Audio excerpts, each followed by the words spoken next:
단타 경험이 전무해도 상관없습니다. 오늘 이 영상이 여러분들 데이트레이딩 인생에 있어서 첫 번째 이정표가 될 테니까요. 안녕하세요, 한선입니다. 낮에도 밤에도 새벽에도 틈만 나면 피드백을 하면서 제가 확실하게 느낀 한 가지가 있습니다. 생각보다 많은 분들이 데이트레이딩을 하면서 너무 기본적인 실수를 반복하고 있다는 겁니다. 그런데 더 무서운 건 뭔지 아세요? 그게 실수인지조차 모르고 포지션을 잡고 있다는 점입니다. 그래서 결과는 늘 똑같아요. 불필요한 손실로 계좌는 줄고 멘탈이 무너지면서 뇌동매매로 이어지죠. 그래서 오늘은 초보 트레이더가 단타 치면서 가장 많이 하는 실수 탑 1부터 단타 칠 때 딱 하나만 기억해야 되는 패턴, 그리고 리스크 관리 방법까지 모든 걸 이 영상 하나로 원큐에 끝내보려고 합니다. 솔직히 말해서 오늘 영상 끝날 때쯤이면 여러분들도 혼자서 타점 잡고 단타 칠 수 있지 않을까 싶네요.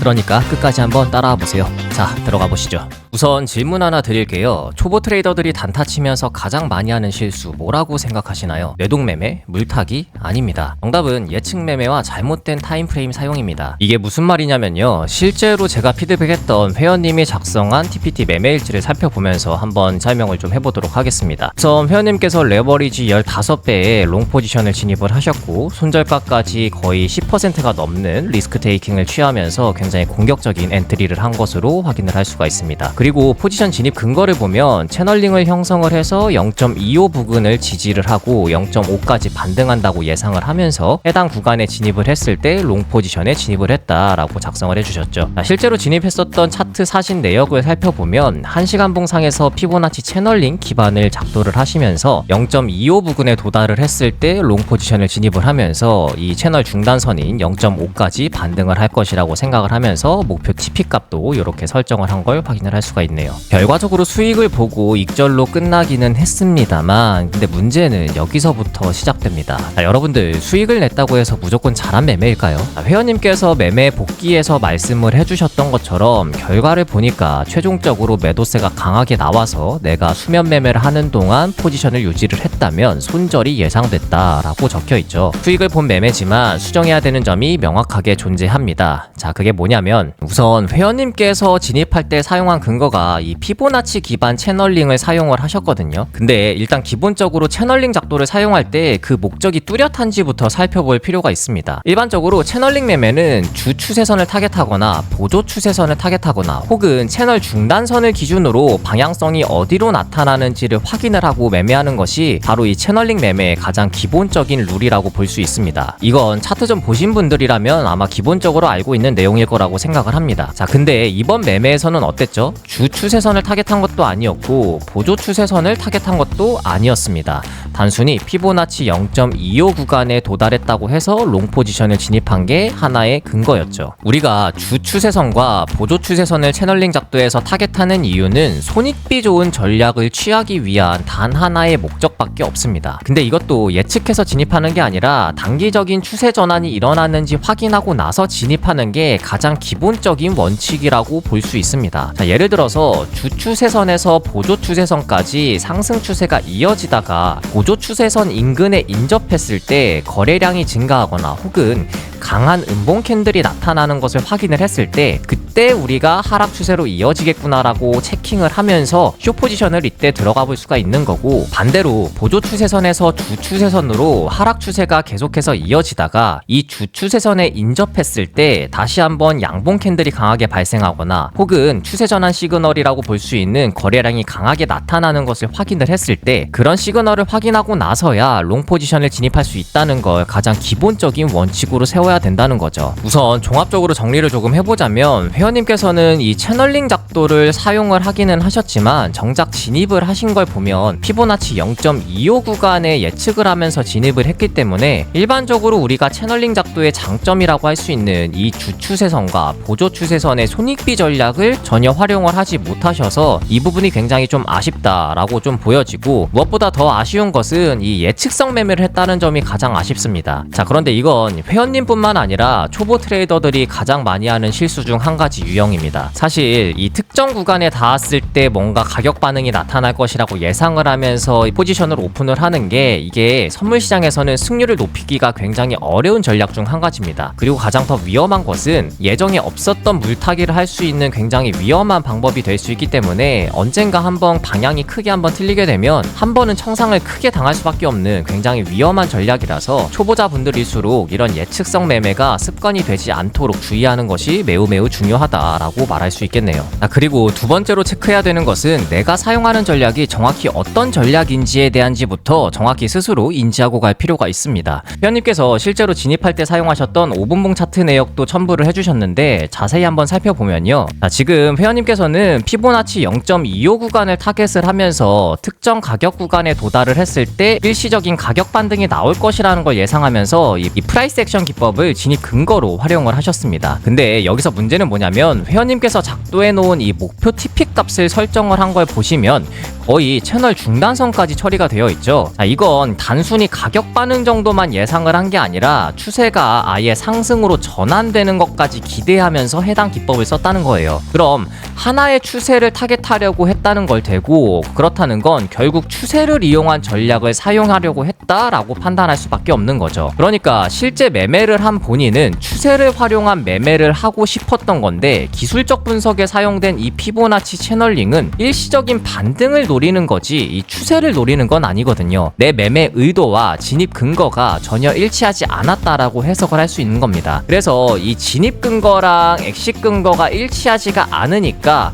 과도하게 목표 손익비를 측정을 하게 되고 승률과 손익비가 알맞게 배합이 되면서 좋은 결과를 나타내기가 힘들 수밖에 없었다라고 판단을 할 수 있는 겁니다. 그리고 복귀 내용을 보면 매도세가 강하게 나와서 자는 동안 포지션을 유지했다면 손절이 예정되어 있었습니다 라고 적어주셨죠. 이 말이 뜻하는 게 사실 회원님께서는 아예 상승 추세로 전환되는 것에 베팅을 했다는 뜻으로 역시나 생각할 수밖에 없습니다. 실제로 진입하셨던 5분봉 차트를 보면 누가 봐도 이 채널 중단선에서부터 하락 추세가 이어지고 있던 것을 확인을 할 수가 있죠. 피드백에도 적어놨습니다. 회원님께서 진입한 차트 당시 상황을 복기를 해보면 채널 중단부에서 하락하고 있었던 상황으로 하락 추세가 진행 중에 있었습니다. 또 포지션이 우위에 있는 상황에서 롱 포지션을 선택을 했다는 것은 잠깐의 반등을 타겟한 특수한 목적이 있는 것이 아니라면 잘못된 추세 분석으로 추세 추종 전략을 제대로 활용하고 있지 못할 가능성이 있다는 뜻으로 해석할 수도 있습니다. 근데 이건 지금 이렇게 잘못된 추세 분석을 할 수밖에 없어요. 왜냐면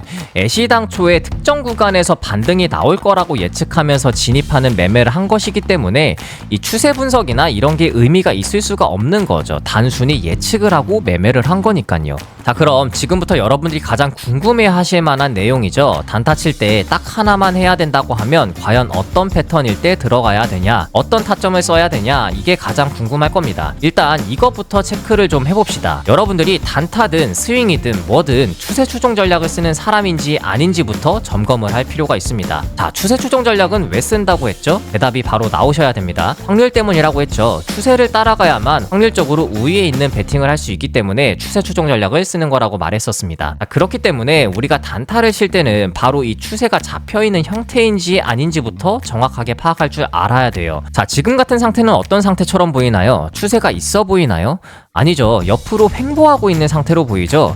이럴 때는 위아래로 손익비만 보면서 체킹을 하거나 아니면 아예 진입을 하지 않는 게 나을 수도 있습니다. 자, 그럼 추세가 나와 있는 상황이라는 건 어떤 상황일까요? 바로 이런 박스권을 뚫어내면서 방향성이 위로 나왔을 때 그런 상황일 때를 우리는 추세가 잡혔다라고 생각을 할 수 있는 겁니다. 자, 그럼 여기서 퀴즈. 1번 모양으로 올라가는 게 단타 칠 때 좋을까요? 아니면 2번 모양일 때 좋을까요? 정답은 당연히 2번입니다. 왜일까요? 올라가는 힘을 보셔야 됩니다. 3강에서도 말씀드렸지만 우리가 차트를 볼 때는 가격만 바보같이 쳐다보지 말고 시간 요소도 항상 같이 고려해야 된다고 말씀을 드렸었습니다. 그럼 단타 칠 때 딱 하나의 패턴만 들어간다의 첫 번째 조건이 정해졌습니다. 이렇게 강하게 치고 가는 놈만 고르자입니다. 이게 첫 번째 조건이에요. 그럼 두 번째 조건은 그건 바로 눌리는 자리를 찾자입니다. 근데 그냥 눌리는 자리는 아니고요. 세 번째 조건인 첫 번째 추세 이후일 때만 들어가자예요. 예를 들어서 15분봉 기준으로 추세가 이렇게 위아래로 3번씩 흔들었을 때 이때는 지금 추세가 얼마나 지속이 된 거죠? 가격 불균형이 이렇게 3번이나 포착이 된 상태이기 때문에 추세가 나온 지 조금 시간이 지났구나 라고 생각할 수 있는 겁니다. 절대적일 수는 없겠지만 경험상 이렇게 추세가 3번째까지 분출이 된 상태일 경우에는 곧 거래량이 터지면서 추세가 전환될 가능성이 조금 더 있기 때문에 추세가 살아있다고 하더라도 추세가 그대로 이어질 확률도 있지만 추세가 반전될 확률도 비슷하게 생각을 하면서 트레이딩에 임해야 된다라는 겁니다. 그러니까 딱 하나의 패턴만 보자고 했을 때는 이런 식으로 첫 번째 추세 이후에 눌리는 자리를 타겟하는 것이 훨씬 더 좋은 자리라고 볼 수 있다라는 겁니다. 물론 모든 건 거래량까지 염두에서 판단을 해야겠지만 그건 일단 논외로 하고요. 자, 그럼 실제 진입은 어떤 자리에서 해야 될까요? 이렇게 돌파를 해서 추세가 나온 그림이 보였다면 메인 프레임에서 이런 식으로 조정이 나오는 걸 확인을 할 수가 있을 거예요. 조정의 형태가 아래로 내려갈 수도 있고 이렇게 옆으로 흘러갈 수도 있는데, 자, 여기서 다시 한번 퀴즈. 어떤 조정 형태일 때 더 좋은 패턴이라고 생각할 수 있을까요? 정답은 이번에도 2번입니다.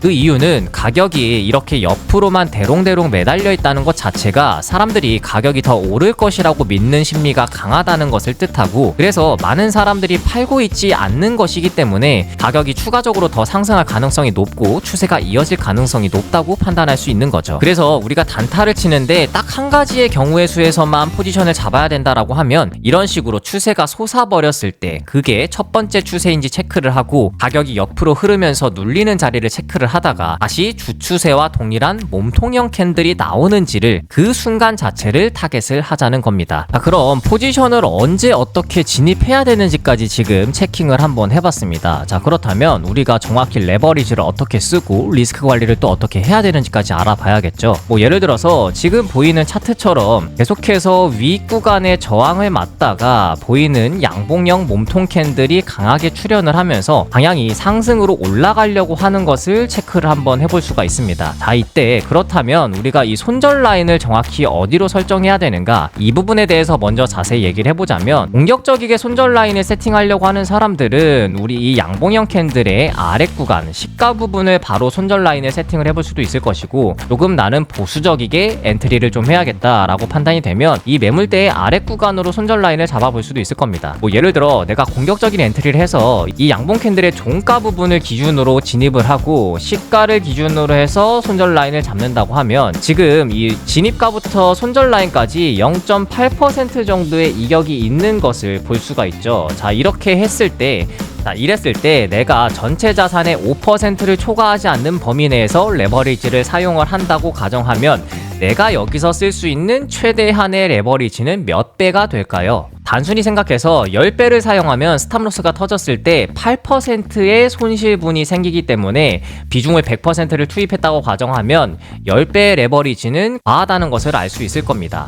현실적으로 내가 쓸 수 있는 레버리지는 6배가 최대가 될 것입니다. 레버리지를 6배 정도로 세팅을 하면 대략 전체 자산의 5%에 가깝게 맞춰질 테니까요. 자, 이런 식으로 내가 한 번의 포지션에 얼마나 잃을 것인지에 대해서 먼저 생각하는 것이 트레이딩의 가장 기초적인 사고방식입니다. 자, 이렇게 레버리지 세팅까지 완료가 됐다면 포지션을 진입하고 나서 내가 해야 되는 것은 이 목표 TP 값을 기계적으로 1대2까지 맞춰놓고선 기다릴지, 아니면 내가 베팅한 이 상승 추세가 언젠가 다시 하락 추세로 꺾이는 것을 염두를 하면서 대량적인 매도 시그널을 내가 체킹을 해야 될지, 이렇게 두 가지의 선택의 기로에 있는데 개인적으로 추천드리는 것은 기계적인 세팅을 한번 시도를 하는 것을 조금 더 권장드립니다. 왜냐면 매도는 예술이라는 말이 있다시피 굉장히 어렵습니다. 그렇기 때문에 기계적으로 1대2 혹은 자신에게 맞는 손익비를 설정을 하시고 목표 손익비에 도달을 했으면 더 이상 욕심내지 않고 그 포지션은 완전히 마무리하는 것으로 마인드셋을 가져가는 게 장기적인 트레이딩에 있어서 훨씬 도움이 될 것입니다. 자, 마지막으로 이 비중 투입에 대한 부분을 조금 더 설명을 해볼까 하는데, 간단하게만 얘기를 좀 드리자면, 여러분들 선물 트레이딩이 무조건 위험하고 어렵다라는 편견에 갇혀서 굉장히 확률이 높은 패턴인데도 불구하고 비중을 찔끔찔끔 들어가면 그걸로 과연 수익 구조를 만들 수 있을까요? 오늘 소개해드린 자리처럼 확률이 높다고 판단되는 자리에서 TPT에서는 비중을 70%, 80% 혹은 100%까지 태우면서 공격적인 베팅을 해야 수익을 볼 때 확실하게 수익을 보고 확률이 낮은 패턴이라고 보일 때만 진입을 하지 말거나 그럴 때 비중을 30% 미만으로 세팅을 하는 게 수익 구조를 만드시는데 훨씬 더 도움이 되실 겁니다. 자, 이렇게 포지션 종료까지 완료했으면 우리 매매가 완전히 끝난 걸까요? 아니죠.